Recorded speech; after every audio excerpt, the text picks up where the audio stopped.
Question number 1, mask कितने प्रकार के होते हैं? तो इसका राइट आंसर होगा मास्क 2 प्रकार के होते हैं। एक तो होता है फैब्रिक मास्क और एक होता है चिकित्सक मास्क जो डॉक्टरों के पास पाया जाता है। अगला क्वेश्चन, किसी परत को चिकना करने के लिए किसका प्रयोग किया जाता है? तो इसका राइट आंसर होगा किसी भी परत को चिकना करने के लिए हम सैंड पेपर का इस्तेमाल करते हैं। अगला क्वेश्चन, फोम गद्दे की सफाई कैसे की जाती है? तो इसका राइट आंसर होगा वैक्यूम क्लीनर का प्रयोग करके एवं उसके साथ में बेकिंग सोडा नींबू का रस का प्रयोग करके हम फोम गद्दे की सफाई कर सकते हैं। अगला क्वेश्चन, फिनाइल क्या है? वो तो सभी आपको पता ही है कि फिनाइल एक जहर है। अगला क्वेश्चन, वनस्पतिक खाद किसे कहते हैं? तो वनस्पतिक खाद इसका राइट आंसर होगा जैविक कचरे को कहते हैं। जैविक कचरे मान लो जैसे कि भैंस का गोबर हो गया, ऐसे पदार्थों के खाद बनते हैं उन्हें जैविक खाद कहते हैं। अगला क्वेश्चन, लाइजॉल से क्या साफ़ किया जाता है? तो इसका राइट आंसर होगा लाइजॉल से हम कांच या गिलास साफ़ करते हैं। अगला क्वेश्चन, हार्पिक कितने रंग में उपलब्ध होते हैं? तो इसका राइट आंसर होगा हार्पिक 2 रंगों में उपलब्ध होता है। एक तो होता है नीला हार्पिक, एक होता है लाल हार्पिक। जो नीला हार्पिक होता है वो आपको टॉयलेट में इस्तेमाल किया जाता है और जो लाल हार्पिक होता है वो आपके बाथरूम में इस्तेमाल किया जाता है। अगला क्वेश्चन, माइक्रोप्लास्टिक का आकार कितने छोटे प्लास्टिक के टुकड़े होते हैं? तो इसका राइट आंसर होगा 5 mm के छोटे टुकड़े जो होते हैं उसे माइक्रोप्लास्टिक कहते हैं। अगला क्वेश्चन, बाथरूम क्लीनर बनाने में कौन कौन सी सामग्री प्रयोग होती है? तो इसका राइट आंसर होगा सामग्री बनाने के लिए रंग और पानी चाहिए, एसिड और एसिड थिनर चाहिए और एक बोतल चाहिए, तब ये बाथरूम क्लीनर की सामग्री तैयार होती है। तो अगले क्वेश्चन पर चलते हैं हम। ये है क्वेश्चन नंबर 10, उद्योगों से निकलने वाले अपशिष्ट हैं। तो इसका राइट आंसर होगा उद्योगों से निकलने वाले अपशिष्ट को हम ठोस, द्रव व गैस अपशिष्ट बोल सकते हैं। अगला क्वेश्चन, ग्लव्स के कितने प्रकार होते हैं? तो इसका राइट आंसर होगा ग्लव्स 3 प्रकार के होते हैं। एक होता है फैब्रिक ग्लव्स, एक होता है लेदर ग्लव्स और एक होता है रबड़ ग्लव्स। अगला क्वेश्चन, राष्ट्रीय सफाई कर्मचारी आयोग का गठन कब हुआ था? तो इसका राइट आंसर होगा राष्ट्रीय सफाई कर्मचारी आयोग का गठन 12 अगस्त 1994 को हुआ था। अगला क्वेश्चन, राष्ट्रीय सफाई कर्मचारी आयोग का गठन संवैधानिक तौर पर कितने समय के लिए हुआ था? तो इसका राइट आंसर होगा 3 वर्ष के लिए हुआ था। मतलब कि सफाई कर्मचारी का जो गठन हुआ था वो हुआ था कि 3 साल के लिए होगा।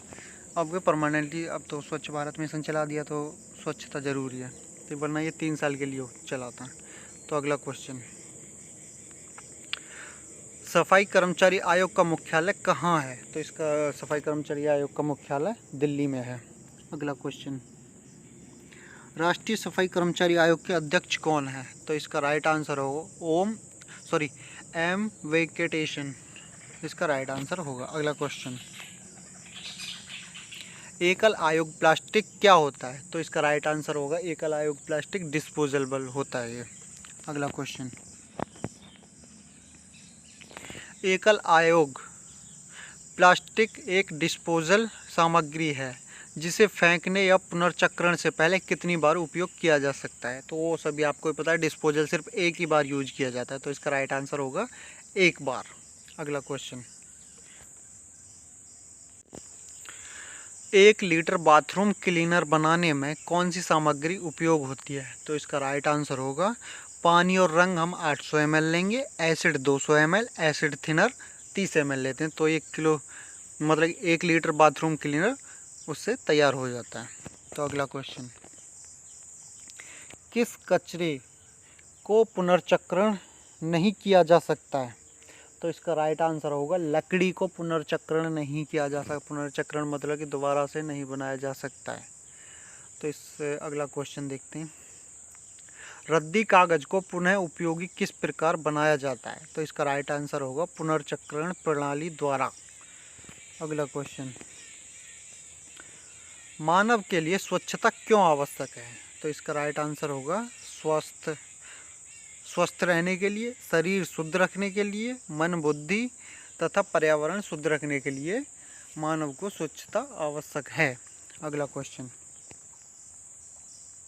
मानव जीवन में स्वच्छता का महत्व क्यों है? तो इसका राइट आंसर होगा मानव जीवन में स्वच्छता का महत्व इसलिए है क्योंकि स्वच्छता भारत की मूल संस्कृति है। अगला क्वेश्चन, सफाई को कितने भागों में बांटा जाता है? तो इसका राइट आंसर होगा सफाई को 3 भागों में बांटा जाता है। एक तो होता है डेली मतलब रोज करना, एक होता है कि साप्ताहिक सप्ताह में एक बार करना, एक होता है मासिक के महीने में एक बार करना है। डेली जैसे कि हम झाड़ू मारते हैं तो वो डेली करते हैं। एक साप्ताहिक होता है, मान लो कि हमें कोई बाथरूम की सफाई करनी है तो उसको हम बोलते हैं कि 7 दिन में एक बार करनी है, वो हो गया साप्ताहिक। एक होता है मासिक, मान लो कि किसी कोई भी एक प्रोडक्ट होता है, कुछ भी होती है कि 1 महीने में एक बार करते हैं उसको सफाई, तो वो होता है मासिक। तो इससे अगले क्वेश्चन को देखते हैं। बाथरूम के फर्श व टाइल को साफ करने के लिए किसका प्रयोग किया जाता है? तो इसका राइट आंसर होगा बाथरूम व टाइल के फर्श को बाथरूम के फर्श व टाइल को साफ करने के लिए ब्लीचिंग पाउडर का इस्तेमाल किया जाता है। अगला क्वेश्चन, बाथ टब को साफ करने के लिए किसका प्रयोग किया जाता है? बाथ टब मतलब होता है जिसमें नहाने के लिए एक टब होता है, बाथरूम में बना होता है, वो आपने भी देखा होगा। तो उसको साफ करने के लिए किसका प्रयोग किया जाता है? वो होता है बेकिंग सोडा का प्रयोग किया जाता है बाथ टब को साफ करने के लिए।